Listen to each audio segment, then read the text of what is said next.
Want to know why we have faith in Joe Burrow and Justin Fields as DFS quarterback plays this week? It's time to break it down right here and right now as we close the week with another edition of Locked On Fantasy Football. You are Locked On Fantasy, your daily NFL fantasy podcast. Part of the Locked On Podcast Network. Your team every day.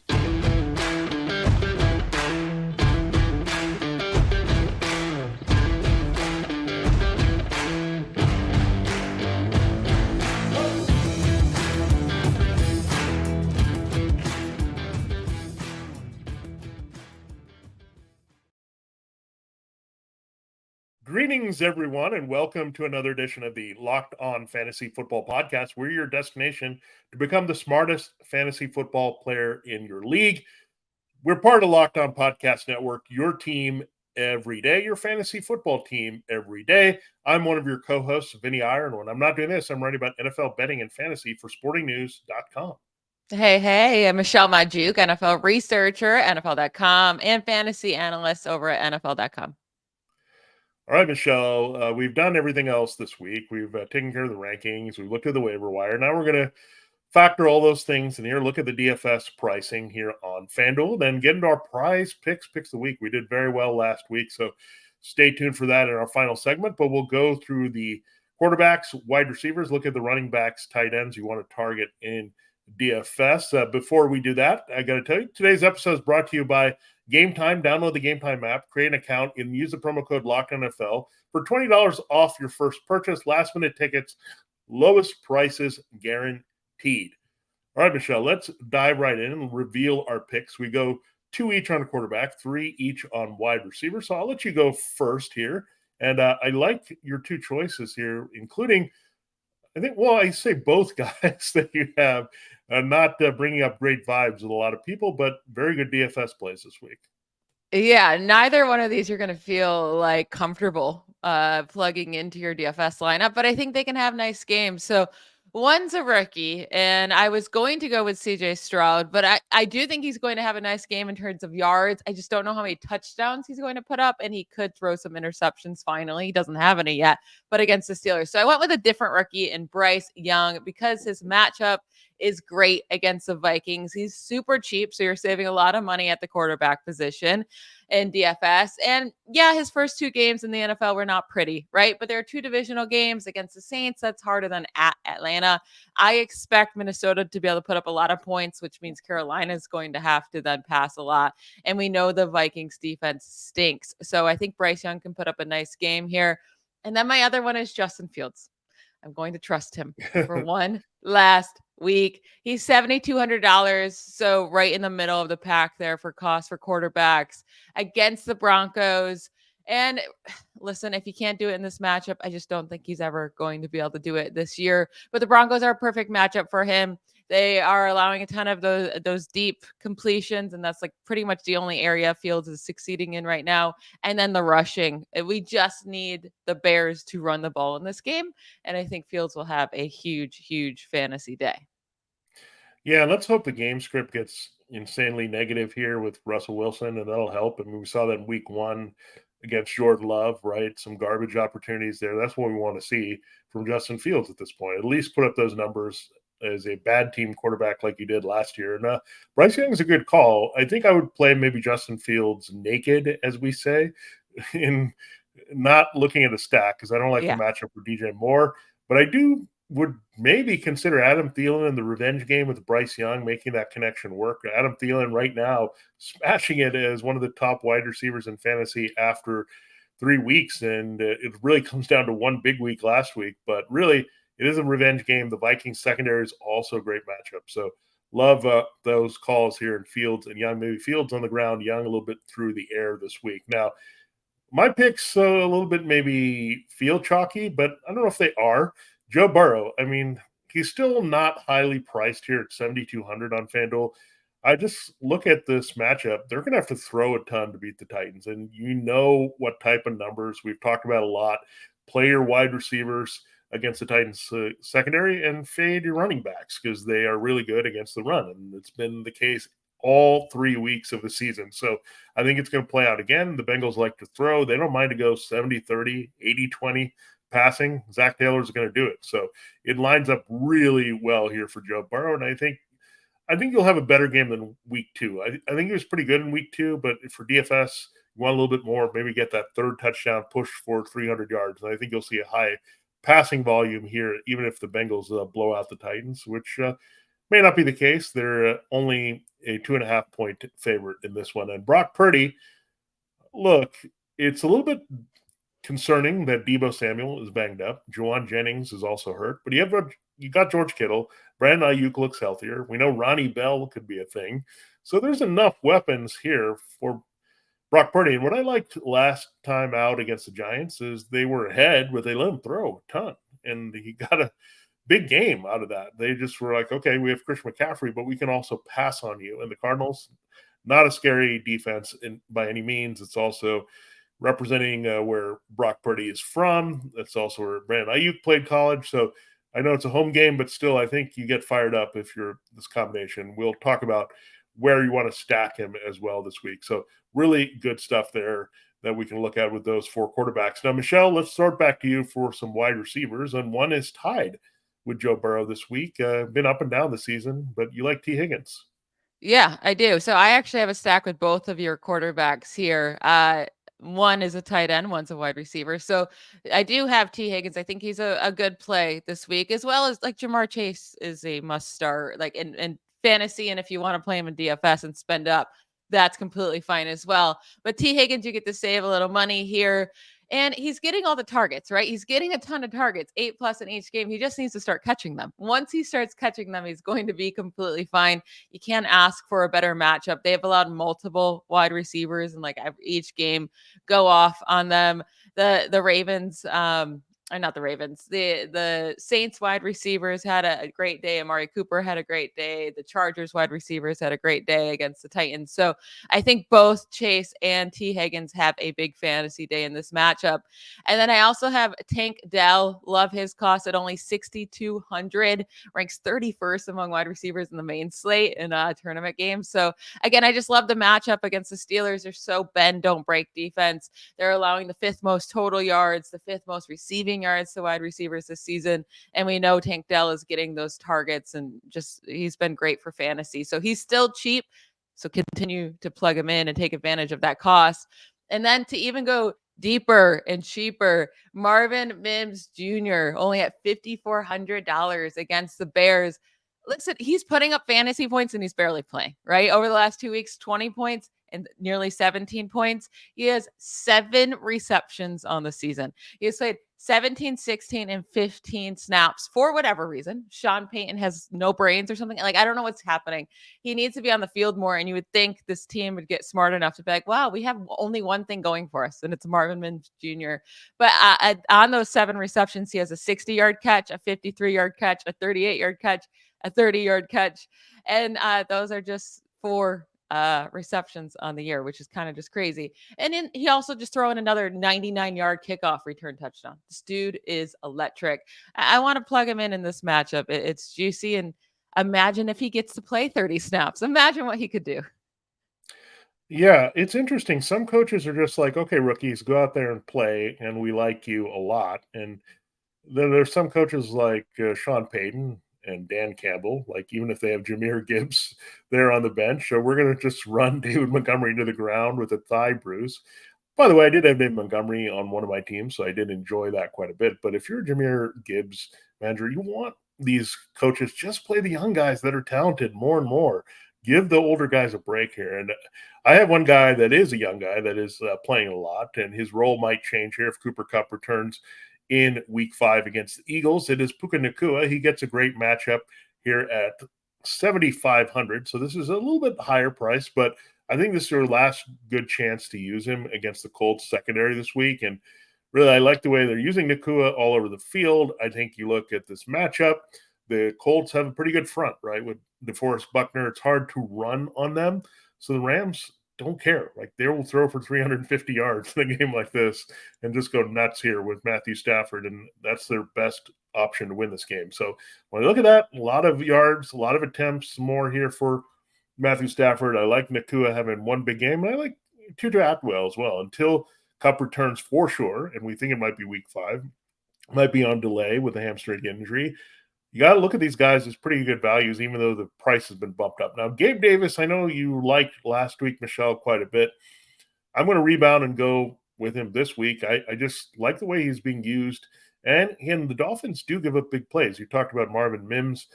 Some of those plays that were happening downfield. I mean, that happened in the Chargers game as well for Miami's defense here. They're giving up some big plays. The nature of their offense and defense is going to make you be aggressive and go against them. And we know Josh Allen is really feeling it with Gabe Davis here and Stephon Diggs. And really, the tight ends are not really getting too much involved as much as we thought. So a lot goes to these two wide receivers, and Davis should avoid Xavier Howard a little bit more than Stephon Diggs this week. And George Pickens, look, it was a breakthrough to see Kenny Pickett finally throw multiple touchdown passes in a game. Look, I know the secondary matchup against the Texans, it's a little bit questionable, but I look at George Pickens, the opportunity there, he's going to get targeted a lot. I think the Texans will focus on trying to take away the run because they stink there. They know that Najee Harris and Jalen Warren are coming at them, so it'll open some things up downfield, maybe off play action here for Kenny Pickett. I think that's going to be good here for Pickens. And again, one big play can really put you over the top. So 7,100 for him. I do like Gabe Davis the best, however, at 6,500. You know me on Gabe Davis this week. I'm not thrilled about the matchup. Also, Pickens has a hard matchup, but he is the only thing that the Steelers have going for them. So, and Puka Nacua is a great pick there. I was definitely considering him, but he is going to be brought up in our prize pick segment in the segment 3 in today's show. But we're going to get into our favorite running back and tight end DFS plays this week in our next segment. But first, we got to talk about a couple of our sponsors. Missing the syrup for your pancakes or just ran out of your favorite coffee creamer? With DoorDash grocery delivery, you can get what you want when you need it. With thousands of grocery stores to choose from, you'll find the best in your neighborhood and boost your local economy with each and every order. We have all trusted DoorDash to deliver food from our favorite restaurant, and now you can get grocery delivery too. Get 50% off your first DoorDash order up to $20 value when you use code LOCKEDONNFL at checkout. Limited time offer and terms do apply. That's 50% off up to $20, no minimum subtotal, and 0 delivery fees on your first order when you download the DoorDash app in the App Store and enter code LOCKEDONNFL. Don't forget the code LOCKEDONNFL for 50% off your first order with DoorDash. We got to talk about my favorite app here, Vinnie. Game Time. Buying tickets to your favorite event shouldn't be stressful. Game Time is the fastest and easy way to buy tickets for all your sports, music, comedy, and theater near you. With killer deals on last-minute tickets and their best price guarantee, you can stop stressing over tickets and start getting hyped for the fun you'll have. I'm telling you, I have not bought tickets to any sporting event before like the night before I'm going or the morning of, because I know I have the game. Like since I started using the Game Time app many years ago, I'm just like, well, I'm going to be able to find cheap tickets on this app. They're going to be great seats and I can trust them. Like I just always use them for any tickets and I never stress about it. It's the fastest growing ticketing app in the country for a reason. Get images of your seat before you buy so you know exactly what to expect when you arrive. Buy tickets in a matter of seconds, 2 taps and you're set. Tickets are sent directly to your phone so you never have to dig through your email. Snag the tickets without the stress with Game Time. Download the Game Time app, create an account, and use code LOCKEDONNFL for $20 off your first purchase. Again, create an account and redeem code LOCKEDONNFL for $20 off. Download Game Time today. Last minute tickets, lowest price guarantee.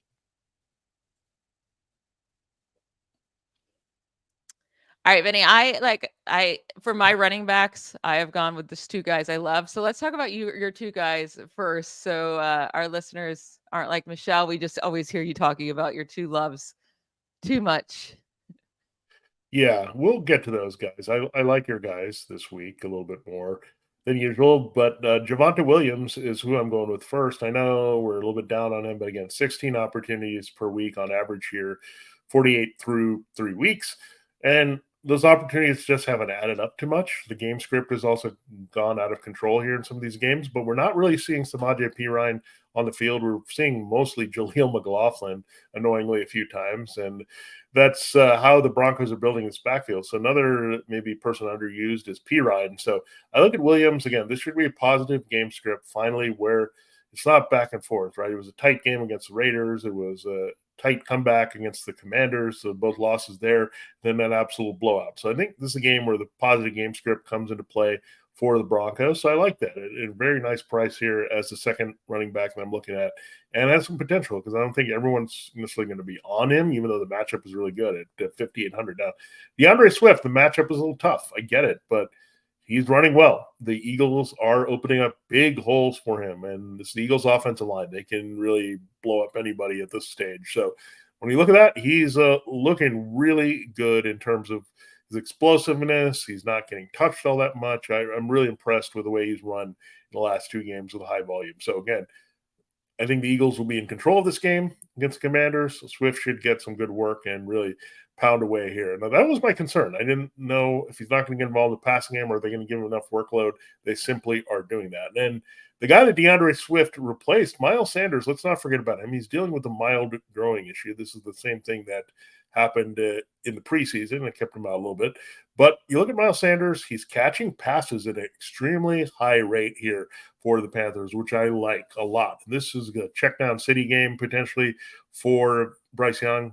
Looking to Adam Thielen downfield, but where's he looking next? Probably a lot of Miles Sanders. So Sanders has kind of had they've kind of reversed roles here where Sanders is now catching passes. Swift is like the power running back. So really shows you the style of offense you're in and how you adjust. So I like Sanders. They're giving him Jonathan Taylor-like usage there under Frank Reich.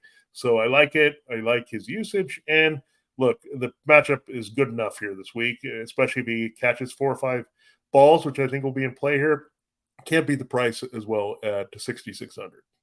Yeah, Miles Sanders is getting a lot of targets. I think that's key in this matchup because I do think they'll be behind. And I have the running back on the other side of the ball, Alexander Mattison. I know, shocker, but his price is still, stayed down 7,200. It's a fair deal there for him.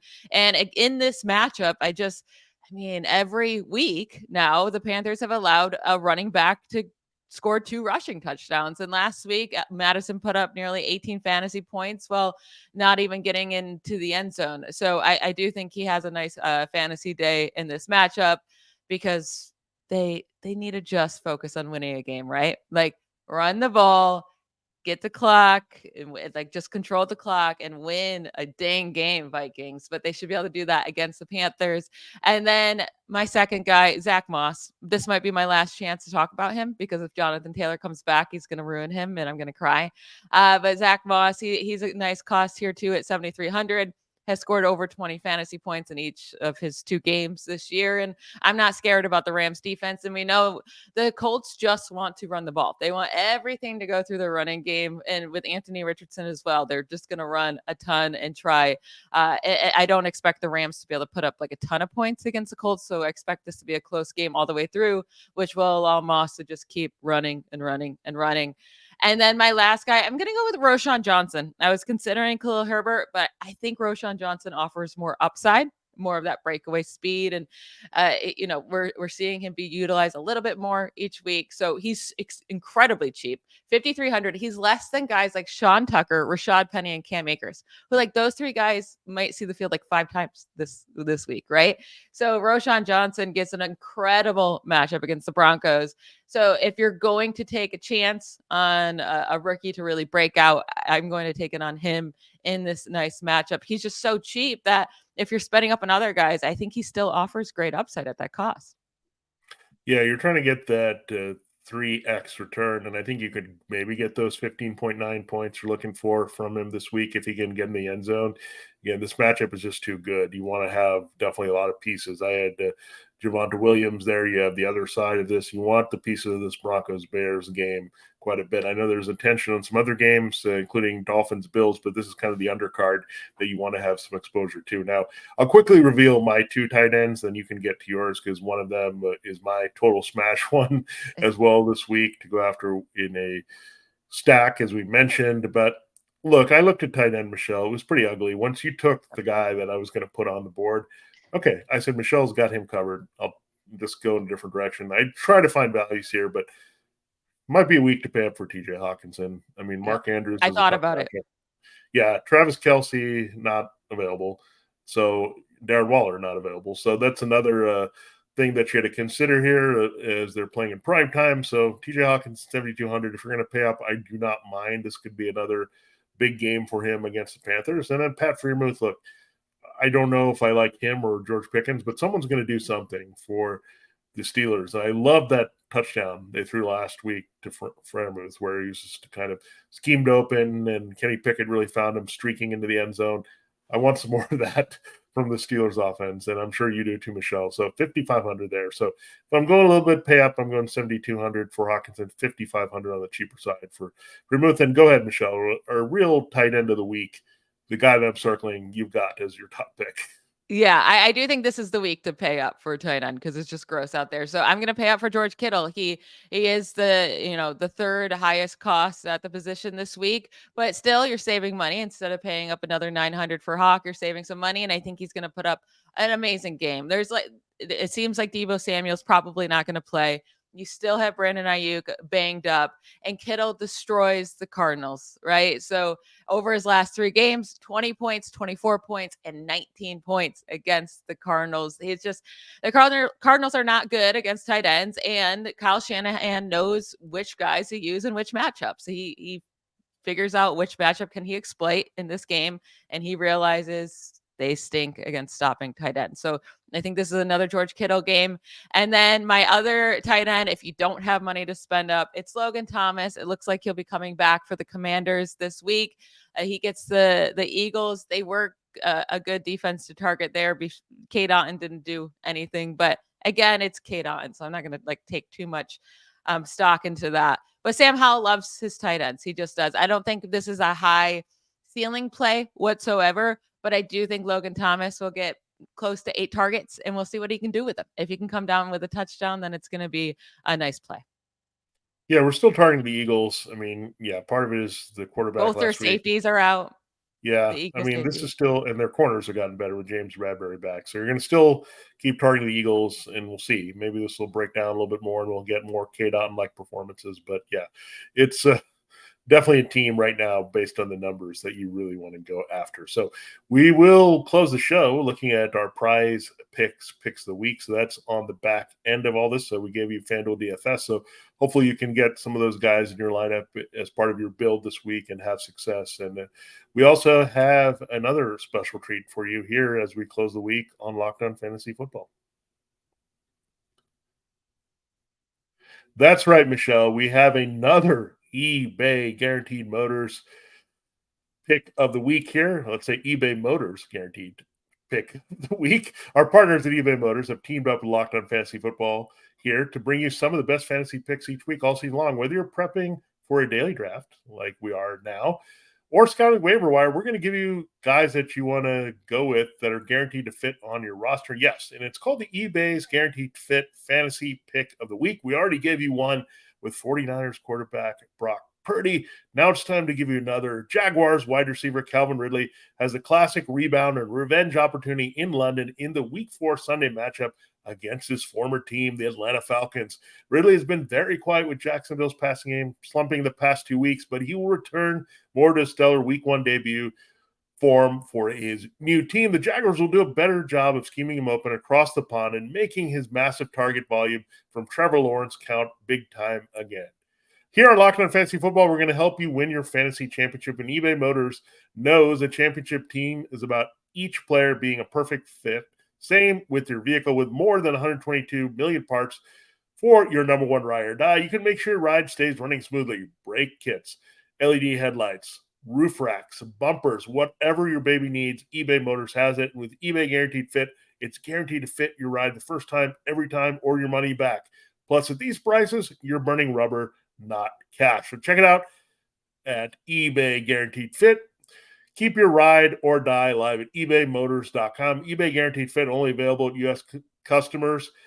Eligible items only. Exclusions do apply. All right, Michelle, we will get our PrizePicks picks of the week here. We go 3 each here for your purposes and looking at what you can play there with the more or less totals that they have. Football season's here, and Locked On is kicking up our coverage with Locked On NFL Kickoff Live each Friday. Yep, that's today. Locked On will go live from 2 to 4 p.m. Eastern on every Locked On NFL YouTube channel. Host Tanitra Battle, Jarvis Davis, and Kyle Krabs will break down every game on the NFL slate to get you ready for your team's matchup, your fantasy lineups, your betting angles, and more. Plus, get in-depth local analysis from our stable of NFL hosts across the country. You know what the teams are doing better than anyone else. Find Locked On NFL Kickoff Live every Friday from 2 to 4 p.m. Eastern, a little bit later today, on any Locked On NFL YouTube channel. All right, Michelle, it is time to get in our PrizePicks picks of the week. Let's go down, and your 3 picks, pretty solid. We were almost perfect last week, just fell a little short.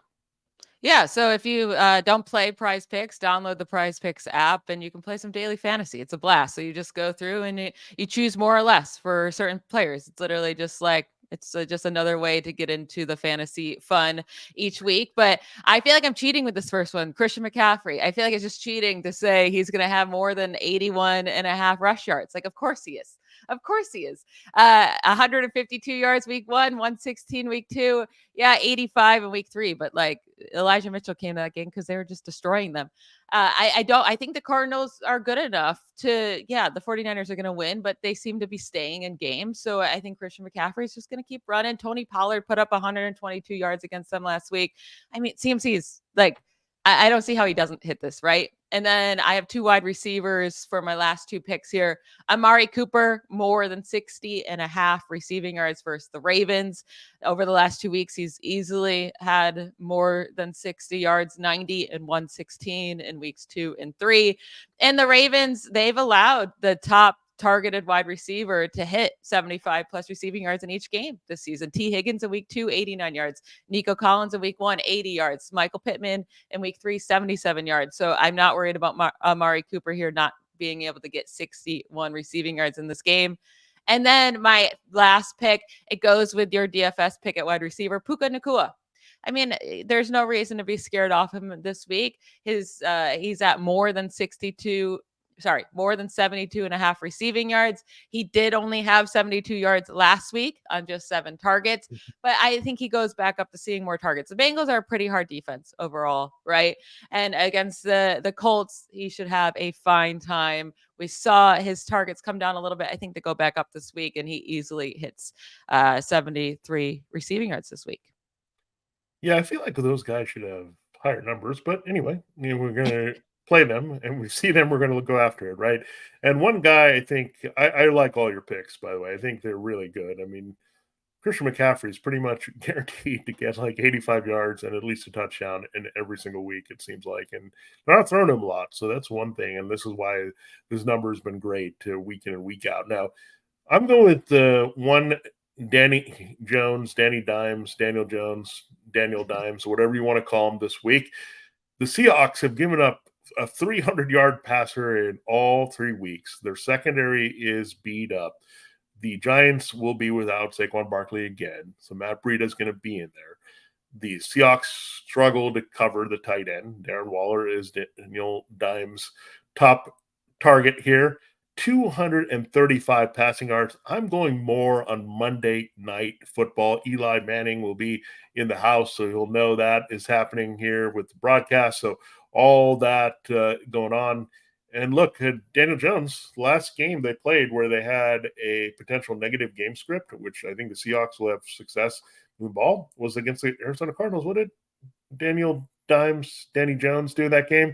He also went for 300. So everything lines up for a 300-yard game. So when I see 230.5, Michelle, I'm locking it in as more for Daniel Jones this week. Now, let's go to the backfield. And I actually have 2 picks from the same game, one in the backfield, one at wide receiver. Ramondre Stevenson, the Cowboys are giving up 5.3 yards per carry. And Stevenson, I think, was a little bit sluggish in week 1. I think he started to look better. I think he was a little bit maybe not fully conditioned coming out of camp.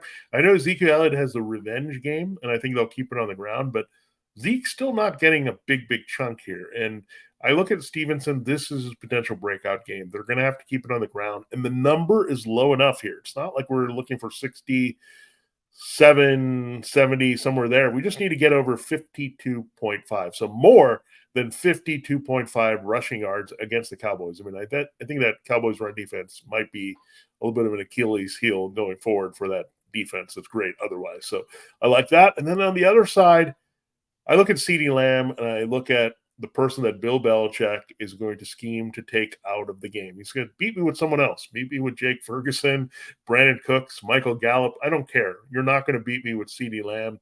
Make Dak Prescott find someone else. So you look at Christian Gonzalez. They might get a little bit more secondary help this week. Patriots can double team to take CeeDee Lamb out of the game. He was at phone check last week, and we saw what happened, right, for the most part. So I think they're going to target him to take him out. So I'm actually going less there, 69.5 receiving yards. So one of our lesses there. We always like to go more, but sometimes we have to look less, and I think this makes sense, right? If the Patriots are running well, trying to keep the Cowboys off the field, that would maybe say less snaps. And I think the Cowboys also have to adopt a run-heavy game plan this week. So that Daniel Jones, Ramondre Stevenson, CeeDee Lamb, Michelle. I like the Danny Jones one. I do think Ramondre Stevenson will probably have somewhere between 50 and 60 yards rushing yards. So it is very close call there, but he should get enough carries. It just comes down to, can he have any efficiency? It's been pretty bad for him throughout all the 3 games, but he'll get enough carries to get there for sure. And CeeDee Lamb, listen, yeah, I could see him ending this game at 64 yards. I think it's also a close call. Those are 2 probably I would stay away from, but I totally see your point of view and why you take them. Yeah, I mean, they're all close calls. I mean, they're doing their jobs. Well, yeah, they know what they're doing. Yes, we should be having a sweat. I mean, I sweated out Zay Flowers last week, right around. I think he was at 48.5, and he ended up with 48. And then we saw what happened with Luke Musgrave last night. You look at Josiah DeGuara and the other tight ends hitting that number exactly. So it's so frustrating when you had Tucker Kraft and DeGuara coming in and putting up those numbers. So anything can happen in these games. Keep that in mind. And some don't work out, but these are just good targets, and we always have good reasoning behind the target. If the process is good, Michelle, that's all you can hope for. And then sometimes the results out of our control. These are human beings, so we do our best with the matchups and all that good stuff. But yeah, another great week, Michelle. I really liked it here on Locked On Fantasy Football. I hope you guys did too, and I think we'll have some good results. So how are you doing in your leagues, Michelle? I should check in there. I'm doing pretty good. I'm in too many leagues, but my teams with Kelsey or Hawkinson, fantastic, and I have a lot of those, so we're good. Yeah, we told you to pay up for tight end, and maybe you have to do that again this week in DFS as well. So thanks again, everydayers, for making Locked On Fantasy Football first and every day. We'll have our biggest takeaways from the Week 4 Sunday action there on Monday, so check it out. For this week and this episode of Locked On Fantasy Football, this has been Vinnie Iyer. And I'm Michelle Magdziuk. Bye, y'all.